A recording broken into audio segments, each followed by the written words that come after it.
Edinburgh is the capital city of Scotland and one of its 32 local government council areas, located in Lothian on the Firth of Forth's southern shore. It is Scotland's second most populous city and the seventh most populous in the United Kingdom. The most recent official population estimates are 464,990 for the city of Edinburgh and 492,680 for the local authority area. Edinburgh lies at the heart of the Edinburgh and Amp, southeast Scotland city region with a population in 2014 of 1,339,380. Recognised as the capital of Scotland since at least the 15th century, Edinburgh is home to the Scottish Parliament and the seat of the monarchy in Scotland. The city is also the annual venue of the General Assembly of the Church of Scotland and home to national institutions such as the National Museum of Scotland, the National Library of Scotland and the Scottish National Gallery. It is the largest financial centre in the UK after London. Historically part of Midlothian, the city has long been a centre of education, particularly in the fields of medicine, Scots law, literature, the sciences and engineering. The University of Edinburgh, founded in 1582 and now one of 4 in the city, was placed 17th in the US World University Rankings in 2013 and 2014. The city is also famous for the Edinburgh International Festival and the Fringe, the latter being the world's largest annual international arts festival. The city's historical and cultural attractions have made it the United Kingdom's second most popular tourist destination after London, attracting over 1 million overseas visitors each year. Historic sites in Edinburgh include Edinburgh Castle, Holyrood Palace, the churches of St. Giles, Greyfriars and the Canongate, and the extensive Georgian New Town, built in the 18th century. Edinburgh's Old Town and New Town together are listed as a UNESCO World Heritage Site, which has been managed by Edinburgh World Heritage since 1999.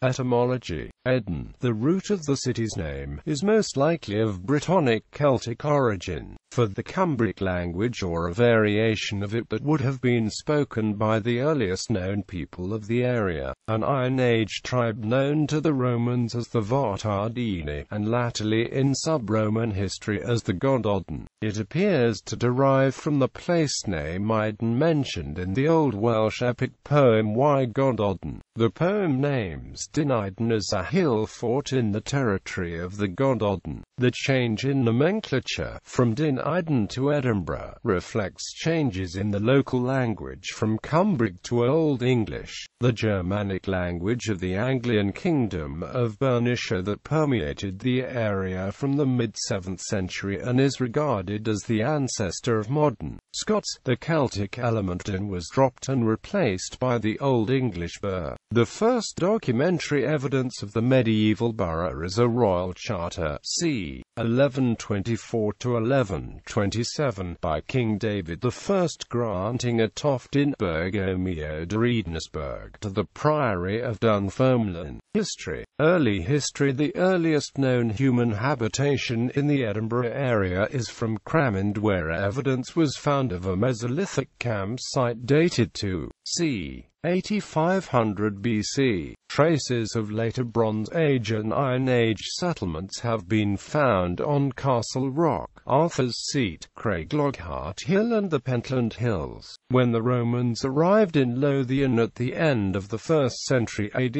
they discovered a Celtic Brittonic tribe whose name they recorded as the Votardini. At some point before the 7th century AD, the Gododin, who were presumably descendants of the Votardini, built the hill fort of Diniden or Etin. Although its location has not been identified, it seems likely they would have chosen a commanding position like the Castle Rock or Arthur's Seat at Calton Hill. In 638 AD, the Gododin stronghold was besieged by forces loyal to King Oswald of Northumbria, and around this time control of Lothian passed to the Angles. Their influence continued for the next 3 centuries until around 950 AD, when, during the reign of Indulf, son of Constantine II, the Burr, named in the 10th century Pictish chronicle as Oppidum Eden, fell to the Scots and thenceforth remained under the jurisdiction. The royal borough was founded by King David I in the early 12th century on land belonging to the crown, though the precise date is unknown. By the middle of the 14th century, the French chronicler Jean Froissart was describing it as the capital of Scotland, and James III referred to it in the 15th century as the principal borough of our kingdom. Despite the destruction caused by an English assault in 1544, the town slowly recovered, and was at the centre of events in the 16th century Scottish Reformation and 17th century Wars of the Covenant.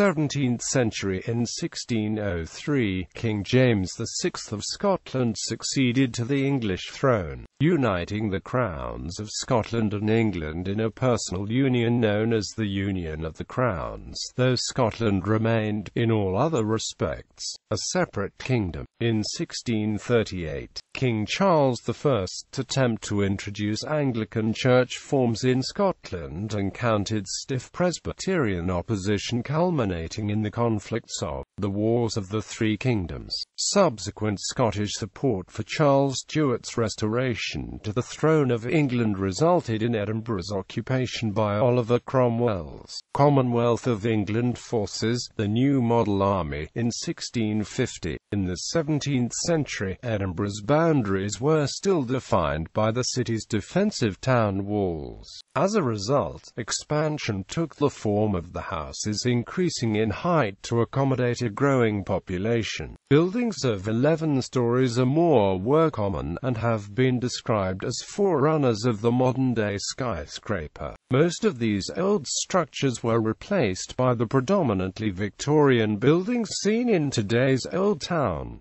18th century. In 1706, the Parliaments of England and Scotland passed the Acts of Union, uniting the two kingdoms in the Kingdom of Great Britain. As a consequence, the Parliament of Scotland merged with the Parliament of England to form the Parliament of Great Britain, which sat at Westminster in London.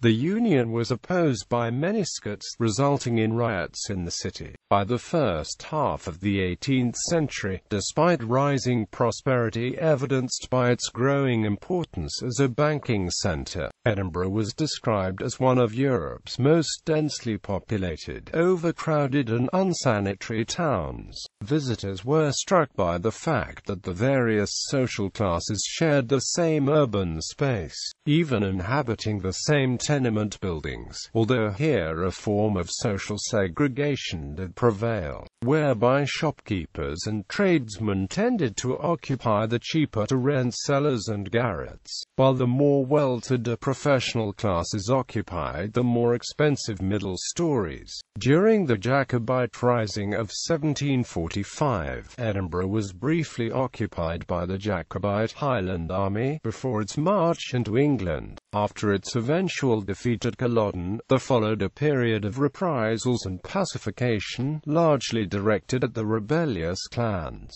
In Edinburgh, the town council, keen to emulate London by initiating city improvements and expansion to the north of the castle, reaffirmed its belief in the Union and loyalty to the Hanoverian monarch George III by its choice of names for the streets of the new town. For example, Rose Street and Thistle Street, and for the royal family, George Street, Queen Street, Hanover Street, Frederick Street and Princes Street. In the second half of the century, the city was at the heart of the Scottish Enlightenment, when thinkers like David Hume, Adam Smith, James Hutton and Joseph Black were familiar figures in its streets. Edinburgh became a major intellectual centre, earning it the nickname Athens of the North because of its many neoclassical buildings and reputation for learning, similar to ancient Athens. In the 18th century novel The Expedition of Humphrey Clinker by Tobias Smollett, one character describes Edinburgh as a hotbed of genius. Edinburgh was also a major centre for the Scottish book trade. The highly successful London bookseller Andrew Miller was apprenticed there to James McEwen. For the 1770s onwards, the professional and business classes gradually deserted the old town in favour of the more elegant one-family residences of the new town, a migration that changed the city's social character. According to the foremost historian of this development, unity of social feeling was one of the most valuable heritages of old Edinburgh, and its disappearance was widely and properly lamented. 19th and 20th centuries. Although Edinburgh's traditional industries of printing, brewing and distilling continued to grow in the 19th century and were joined by new rubber works and engineering works, there was little industrialization compared with other cities in Britain.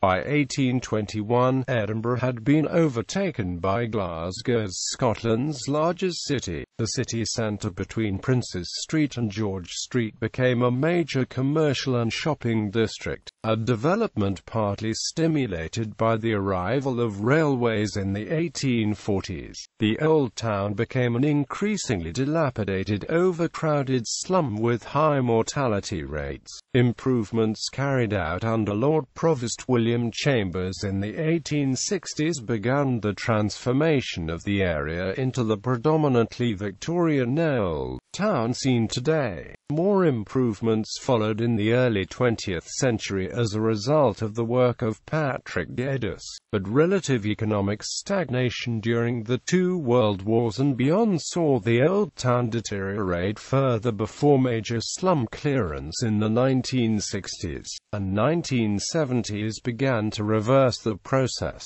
University building developments which transformed the George Square and Potterrow areas proved highly controversial. Since the 1990s, a new financial district, including a new Edinburgh International Conference Centre, has grown mainly on demolished railway property to the west of the castle, stretching into Fountain Bridge, a rundown 19th-century industrial suburb which has undergone radical change since the 1980s with the demise of industrial and brewery premises. This ongoing development has enabled Edinburgh to maintain its place as the United Kingdom's second-largest financial and administrative centre, after London. Financial services now account for a third of all commercial office space in the city. The development of Edinburgh Park, a new business and technology park covering 38 acres, 4 miles west of the city centre, has also contributed to the District Council's strategy for the city's major economic regeneration. In 1998, the Scotland Act, which came into force the following year, established a devolved Scottish Parliament and Scottish Executive, both based in Edinburgh. They are responsible for governing Scotland, while reserved matters such as defence, taxation and foreign affairs remain the responsibility of the Parliament of the United Kingdom in London. Geography. Cityscape. Situated in Scotland's central belt, Edinburgh lies on the Firth of Forth's southern shore. The city centre is 2.5 miles southwest of the shoreline of Leith and 26 miles inland as the crow flies, for the east coast of Scotland and the North Sea at Dunbar. While the early borough grew up near the prominent Castle Rock, the modern city is often said to be built on 7 hills, namely Calton Hill, Corstorphine Hill, Craiglockhart Hill, Braid Hill, Blackford Hill, Arthur's Seat and the Castle Rock, giving rise to allusions to the 7 hills of Rome, occupying a narrow gap between the Firth of Forth to the north and the Pendant Hills and their outrunners to the south. The city sprawls over a landscape which is the product of early volcanic activity and later periods of intensive glaciation. Igneous activity between 350 and 400 million years ago, coupled with faulting, led to the creation of tough basalt volcanic plugs, which predominate over much of the area. One such example is the Castle Rock, which forced the advancing ice sheet to divide, sheltering the softer rock and forming a 1-mile-long tail of material to the east, thus creating a distinctive crag and tail formation. Glacial erosion on the north side of the crag gouged a deep valley later filled by the now drained Noah Lock. These features, along with another hollow on the rock's south side, formed an ideal natural strong point upon which Edinburgh Castle was built. Similarly, Arthur's Seat is the remains of a volcano dating from the Carboniferous period, which was eroded by a glacier moving west to east during the Ice Age. Erosive action such as plucking and abrasion exposed the rocky crags to the west before leaving a tail of deposited glacial material swept to the east. This process formed the distinctive Salisbury Crags, a series of Teschenite cliffs between Arthur's Seat and the location of the early borough. The residential areas of Marchmont and Bruntsfield are built along a series of drumlin ridges south of the city centre, which were deposited as the glacier receded. Other prominent landforms such as Calton Hill and Corstorphine Hill are also products of glacial erosion. The Braid Hills and Blackford Hill are a series of small summits to the city's southwest that command expansive views looking northwards over the urban area to the Forth. Edinburgh is drained by the river named the Water of Leith, which rises at the Colzium Springs in the Pentland Hills and runs for 29 kilometres through the south and west of the city, emptying into the Firth of Forth at Leith. The nearest the river gets to the city centre is at Dean Village on the northwestern edge of the new town, where a deep gorge is spanned by Thomas Telford's Dean Bridge, built in 1832 for the road to Queensferry. The Water of Leith Walkway is a mixed-use trail that follows the course of the river for 19.6 kilometres from Balerno to Leith. Excepting the shoreline of the Firth of Forth, Edinburgh is encircled by a green belt, designated in 1957, which stretches from Dalmeny in the west to Preston Grange in the east. With an average width of 3.2 kilometres, the principal objectives of the green belt were to contain the outward expansion of the city and to prevent the agglomeration of urban areas. Expansion affecting the green belt is strictly controlled, but developments such as Edinburgh Airport and the Royal Highland Showground at Ingliston lie within the zone. Similarly, suburbs such as Juniper Green and Balerno are situated on green belt land. One feature of the Edinburgh Green Belt is the inclusion of parcels of land within the city which are designated Green Belt, even though they do not connect with the peripheral ring. Examples of these independent wedges of Green Belt include Holyrood Park and Corstorphine Hill. Areas. Edinburgh comprises distinct areas that retain much of their original character as settlements in existence before they were absorbed into the sprawling city of the 19th century. Many residences are multi-occupancy buildings known as tenements, although the more southern and western parts of the city have traditionally been more affluent with a greater number of detached and semi-detached villas. The historic centre of Edinburgh is divided in two by the broad green swathe of Princes Street Gardens. To the south the view is dominated by Edinburgh Castle, built high on the Castle Rock, and the long sweep of the Old Town descending towards Holyrood Palace. To the north lie Princes Street and the New Town. The West End includes the financial district, with insurance and banking offices as well as the Edinburgh International Conference Centre. Edinburgh's Old and New Towns were listed as a UNESCO World Heritage Site in 1995 in recognition of the unique character of the Old Town with its medieval street layout and the planned Georgian New Town, including the adjoining Dean Village College and Calton Hill areas. There are over 4,500 listed buildings within the city, a higher proportion relative to area than any other city in the United Kingdom. The Old Town runs downhill and terminates at Holyrood Palace.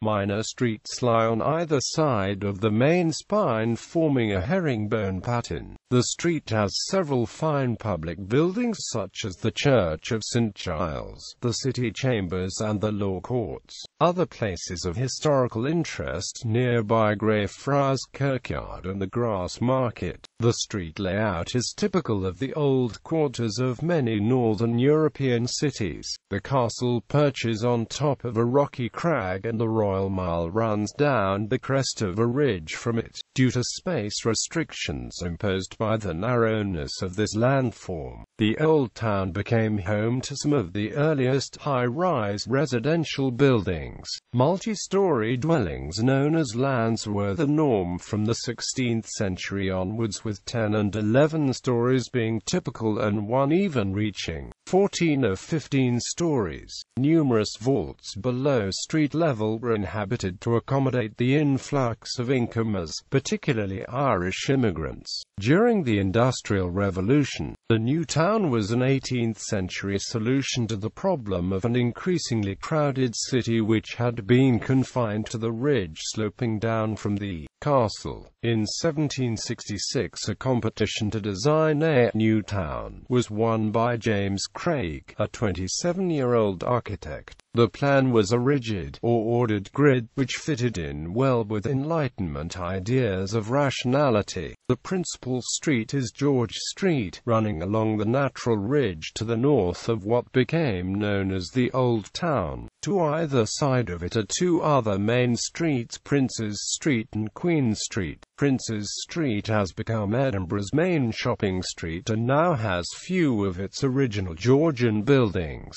The three main streets are connected by a series of streets running perpendicular to them. The east and west ends of George Street are terminated by St Andrew Square and Charlotte Square respectively. The latter, designed by Robert Adam, influenced the architectural style of the new town into the early 19th century. Bute House, the official residence of the First Minister of Scotland, is on the north side of Charlotte Square. The hollow between the old and new towns was formerly the Norloch, which was created for the town's defense but came to be used by the inhabitants for dumping the sewage. It was drained by the 1820s as part of the city's northward expansion. Craig's original plan included an ornamental canal on the site of the loch, but this idea was abandoned. Soil excavated while laying the foundations of buildings in the new town was dumped on the site of the loch to create the slope connecting the old and new towns known as the Mound. In the middle of the 19th century, the National Gallery of Scotland and Royal Scottish Academy building were built on the Mound, and tunnels for the railway line between Haymarket and Waverley stations were driven through it. The south side is a popular residential part of the city, which includes the districts of St Leonard's, Marchmont, Newington, Sheens,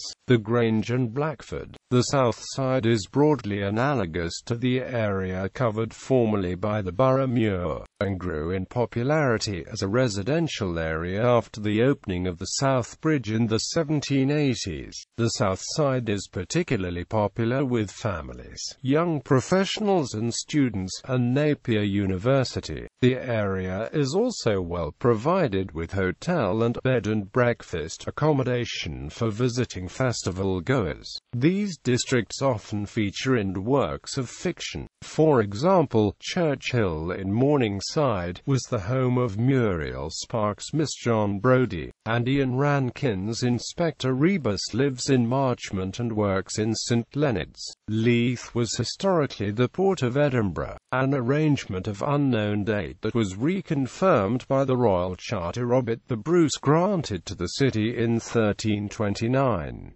The port developed a separate identity from Edinburgh, which to some extent it still retains, and it was a matter of great resentment when the two burghs merged in 1920 into the city of Edinburgh. Even today the parliamentary seat is known as Edinburgh North and Leith. The loss of traditional industries and commerce resulted in economic decline. The Edinburgh waterfront development has transformed old dockland areas from Leith to Granton into residential areas with shopping and leisure facilities and helped rejuvenate the area. With the redevelopment, Edinburgh has gained the business of cruise liner companies which now provide cruises to Norway, Sweden, Denmark, Germany, and the Netherlands. The coastal suburb of Portobello is characterized by Georgian villas, Victorian tenements, a popular beach and promenade and cafes, bars, restaurants and independent shops. There are rowing and sailing clubs and a restored Victorian swimming pool, including Turkish baths. The urban area of Edinburgh is almost entirely within the City of Edinburgh council boundary, merging with Musselburgh in East Lothian. Towns within easy reach of the city boundary include Dalkeith, Bonnyrigg, Loanhead, Newton Grange, Preston Pans, Tranent, Pennycook, Haddington, Livingston, Broxburn and Dunfermline. Edinburgh lies at the heart of the Edinburgh and Amp, southeast Scotland city region with a population in 2014 of 1,339,380. Climate. Like most of Scotland, Edinburgh has a temperate, maritime climate which is relatively mild despite its northerly latitude. Winter daytime temperatures rarely fall below freezing and are milder than places such as Moscow and Newfoundland which lie at similar latitudes. Summer temperatures are normally moderate, rarely exceeding 22 degrees Celsius. The highest temperature ever recorded in the city was 31.4 degrees Celsius on the 4th of August 1975 at Turnhouse Airport. The lowest temperature recorded in recent years was minus 14.6 degrees Celsius during December 2010 at Gogger Bank. The city's proximity to the sea mitigates any large variations in temperature or extremes of climate. Given Edinburgh's position between the coast and hills, it is renowned as the Windy City, with the prevailing wind direction coming from the southwest, which is often associated with warm, unstable air from the North Atlantic current that can give rise to rainfall, although considerably less than cities to the west, such as Glasgow. Rainfall is distributed fairly evenly throughout the year. Winds from an easterly direction are usually dry but considerably colder, and may be accompanied by a persistent coastal fog. Vigorous Atlantic depressions, known as European windstorms, can affect the city between October and May. There is also a weather station in Gogger Bank on the city's outskirts. This slightly inland station has a slightly wider temperature span between seasons, is cloudier and somewhat wetter. The differences are minor.